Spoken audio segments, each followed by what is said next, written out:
Okay, so Elon Musk just posted a video on his X account where he said that unsupervised self-driving is officially here. And here's the craziest part. The DeepSeek news from a couple of days ago are somehow connected in a way to that video that Elon Musk just showed. Let me go through what I think of this whole thing that's happening here. So Tesla's been working on self-driving, solving self-driving for the last million years. The team and Elon have been constantly wrong on their projections of when they're going to achieve self-driving.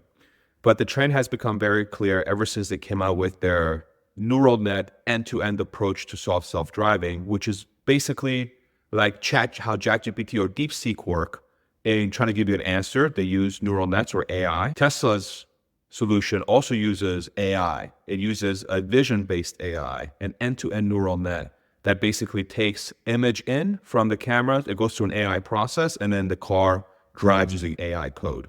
And this step here, with the cars finally being unsupervised, it's basically a 2 to 3 years, perhaps a little bit longer, of work specifically around their AI process, getting more chips, getting more computers in their headquarters to train the AI, getting more inference chips in the cars and better inference chips in the cars to decide what to do with the AI code. And it all sort of coalesces to the point where if you get enough data, which Tesla is really the only car company out there collecting data from the roads on how to drive, because they're the only ones with the 8-camera system of their cars, and they have millions of cars out there doing that. You put all that thing together, you go through enough iteration processes, right? And then you end up with something like this, which is the Tesla car right now delivering itself from the factory to the loading dock. So you no longer need a person that goes in the car and takes the car from the manufacturing line to the truck. The car just drives itself there. It just drives itself there. Nice. So think about what are the cost savings there. And anyway, this is really a gigantic deal. Okay, so the DeepSeek link here, which very few people are talking about, and I really want to hit hard here because it really paints a clear path for this technology to make it in the hands of literally everybody. Everybody who wants to buy a Tesla in the next couple of years will likely have access to unsupervised self-driving. So basically full self-driving, depending on jurisdictions that allow it. So what is the big breakthrough that DeepSeek had? It was inference. It was making the inference step, or the processing your queries, processing your questions on your local machine, 95% less costly, meaning that it only costs 5% to do the same exact thing on DeepSeek than it does on, say, ChatGPT, as an example. Or the other way to think about it, it made it 20 times more effective. Because you're only using 5% of the power, you get to use 20 times more of the existing hardware to get what you want to get done with DeepSeek, okay? So what does that mean? That means that existing inference hardware, specifically for LLMs, just got 20 times more powerful, but it also implies, and this is, I would love to hear the commentary around this in the comment section for people that are experts in the field, because as I'm digging through this, it seems like this is the case. Tesla's cars, which also have inference computers in them, they just got significantly more powerful. I don't know if it's 20 times more powerful, but by default, DeepSeek's breakthrough with inference implies that the hardware on Tesla's cars it has a lot of room to grow, which means that self-driving is going to get really, really, really freaking good on existing cars. It doesn't need a new iteration of hardware to get to this unsupervised self-driving everywhere, which we just saw from Tesla. And here's the thing too, if you're a Tesla owner, you know this. You know this very, very well, especially if you have hardware 4, which is the newest version of Tesla. The newest version 13, across the board, people are like, this is insane. I have people reaching out to me that are like, I can't remember the last time I touched the wheel. I don't know how many miles they're driving. They might be driving 10 miles a day or whatever. Maybe they have 200 miles under their belt. But the trend implies that Tesla has, on top of DeepSeek, is that self-driving cars are going to happen. They're 1,000% going to happen. And they're going to happen not using LiDAR, not using radar, not using ultrasonics, not using sonar, not using nuclear freaking lasers. I don't even know what the hell they're using in these cars, right? They're crazy. It's going to use 8 cameras and AI. It's going to use 8 cameras and AI. And which company is doing that right now? It's literally only Tesla. And they started on this journey since 2016, 2017. They've been on this journey for the last, which again, like whatever you think of Elon Musk, the guy's way to look at the future and bring it forward is unbelievable. And this is another thing that he did. He understood really early on that this is what's going to happen with AI compute. Your inference is going to get really efficient. Your training compute will just be handled by hardware. The iterations will just get better. And it simply becomes a data question. Is what is the data that you have that's going to make your inference or your compute as efficient as humanly possible? And the kicker here is that the only company that's collecting that data, that video data of actual real-life driving, is Tesla. And they're the only car company that is equipping their cars since 2017 to have that hardware suite to become self-driving. Each Tesla car for the last 7 years has been carrying an additional $2,000 of costs between the inference computer and its 8-camera system, with the idea that at some point they'll be able to upload a software and the car can drive itself. And for the longest time, I'm a Tesla investor since 2012. Okay, so I've seen these gyrations happen multiple times. For the longest time, people are like, "This is the dumbest idea ever. You're going to need LiDAR. You're going to need sonar. Blah blah blah." And Elon, which a lot of people thought was being very hard-headed because he missed timelines constantly. Let's not let him off the hook. He was off the mark from a timeline perspective multiple times.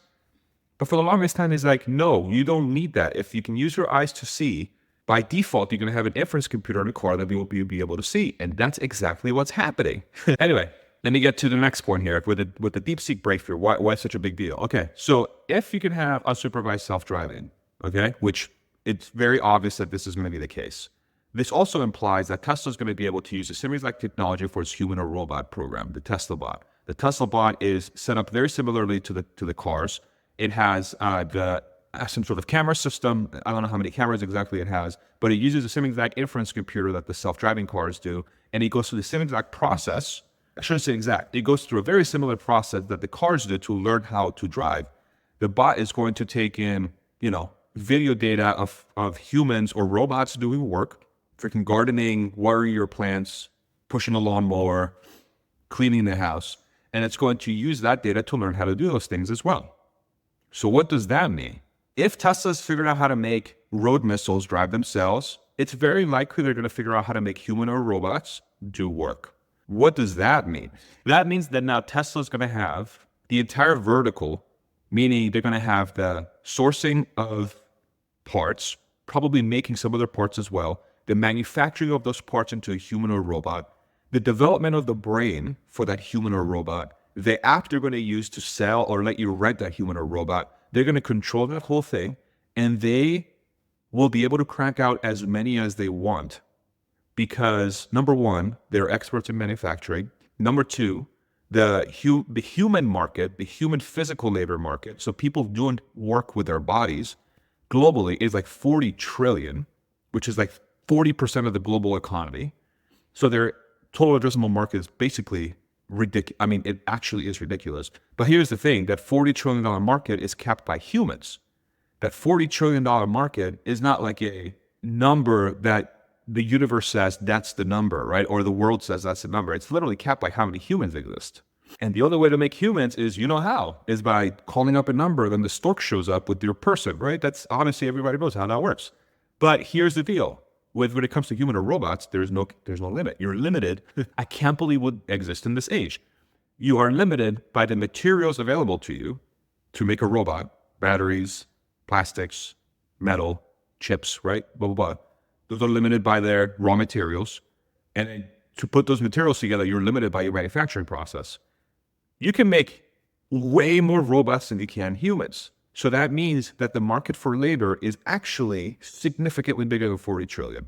In addition to that, because Tesla controls that labor market, in a way, they definitely would in that scenario, they can leverage the labor market to make more cars, and they can make more bots, and they can make more of whatever else they want.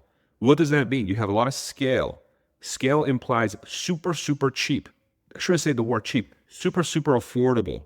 All of this coalesces to this thing where Tesla's the only car company positioned to offer very, very affordable transportation from point A to point B with self-driving, because you're yanking the human out of the equation and giving you're basically saving 60%, 70% of the cost of driving from point A to point B.